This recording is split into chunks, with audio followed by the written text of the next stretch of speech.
NBC Studios in New York, it's Late Night with Conan O'Brien.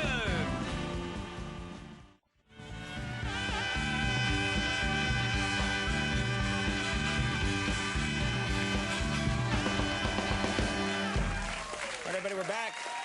My next guest is a comedian and actor. Now you can see him each Sunday night in the new HBO sitcom Lucky Louie. Please welcome Louis C.K.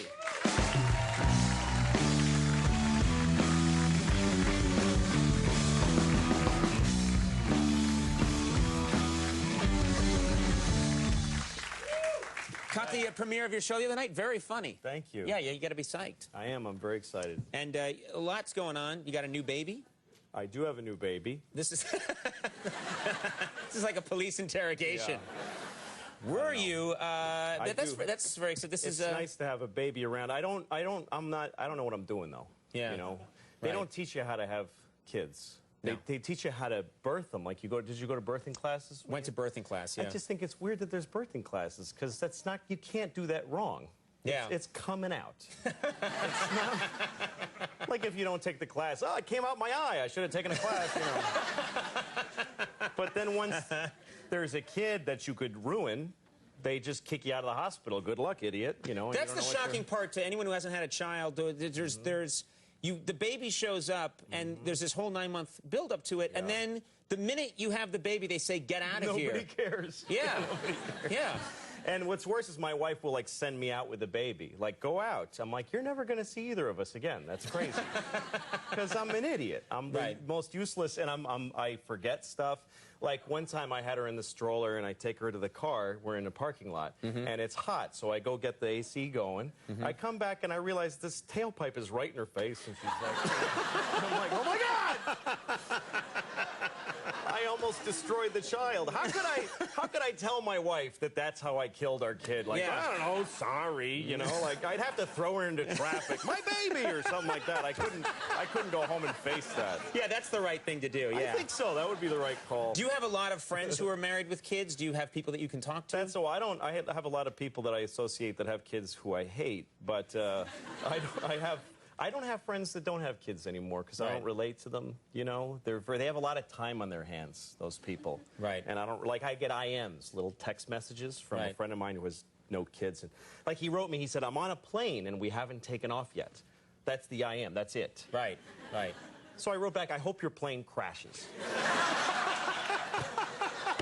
Oh man! And he gets upset and he calls me and he says, "Take it back. You have to take it back." I'm like, why? I hope it actually crashes, so why would I take it back? And he says, well, how are you going to feel if the plane crashes now that you said that? I'm like, are you kidding? That would be amazing to know I can do that. The power. Best day of my life. I say things and they happen. Yeah, happily trade your life for that power. Yeah. But, no, it doesn't work anymore with other people once you have kids. And also, it's lopsided. Like, what you expect from children and what you expect from adults is totally different. You expect a ridiculous amount of politeness from your poor kid that you never... Like, I could be at a bar with my friend and he'll say, "Hey, you fat, bald douchebag, buy me a drink." And I will buy him an expensive drink. Right. That's just the way you talk to each other, Yeah, but I'll be in the kitchen with my daughter and she says, "Papa, I want water." And I go, "And how do we ask for water? Do we say please when we ask?" She's like, "Hey, I'll die of thirst if you don't get it. I can't reach the glasses, you idiot. Get me the water." It's not fair. Now, do you think you're a good parent? No, being objectively. No, I'm awful. Because you don't turn into this great person when you're a parent. You just you're a jerk who has a huge responsibility now. And I lie to my daughter, like, shockingly. She's 4, and I've lied to her. What kind of lies? Well, what are you like the other day, I was eating these chocolates. Somebody sent my wife these chocolates, and I'm not allowed to ever have them. But they're just getting moldy. She won't eat them. Right. So I'm eating them. Right. So I'm in the pantry, and I'm just, I'm not even enjoying them. I'm just going, screw her, I can eat these, Like, I'm not, it's a totally self-defeating moment. Sure, yeah. But I'm eating the chocolates, and my daughter catches me. And she says, "What are you eating?" And I said, "These are black tomatoes."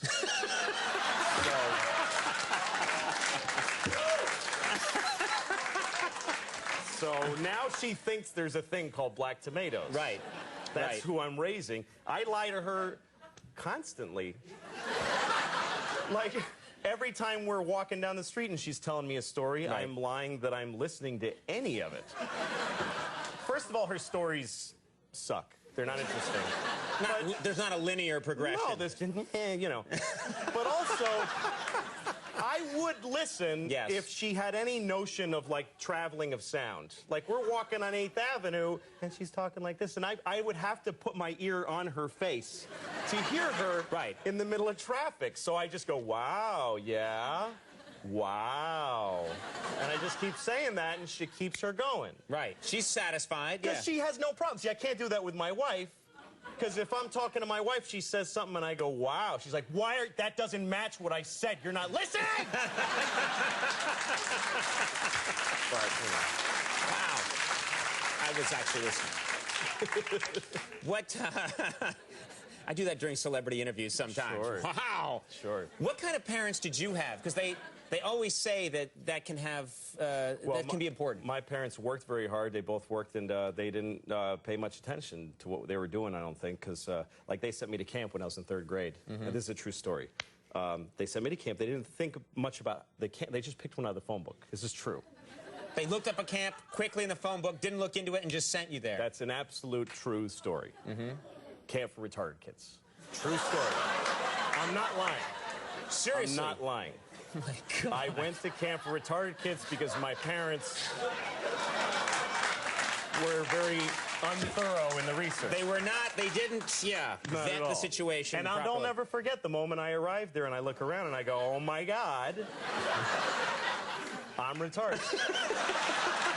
No one told you. How would I be the only kid who's not? And I guess I figured that's how they tell you. They just send you, and you show up and you go, oh, I'm retarded. Oh, well, here we go. Get this. Oh, my God. Wow, all right. So that's the kind of parents I had. Yeah, Conan. yeah. If I can beat that, I'm in good shape. Yeah. We have a clip here from Lucky Louie. Yes, we do. Set this clip up. Help me with this. This is, my wife wants to have another kid, and I think it's a horrible idea. Right. It's directly from my life. All right. Because we had no money, and my wife, I want another baby.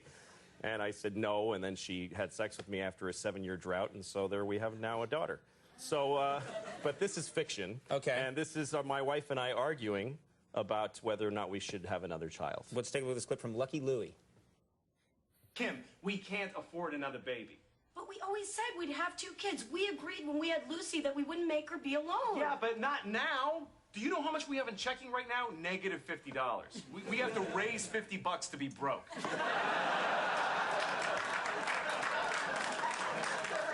I don't care. I'm not waiting. Lucy is 4 already. I'm getting pregnant right now. Well, you ain't getting pregnant without my sperm. That is not your sperm. That is our sperm. That's my sperm. Give it back. That's a new concept. It is our sperm. It is our sperm. Lucky Louie airs Sunday nights at 10:30 on HBO, and Louie's new DVD, One Night Stand, is available in stores now. Hilarious stuff. Thanks a lot, Thank Louie. you very Louis much, C.K. Conan. We'll be right back. Be your own pet. Stick around.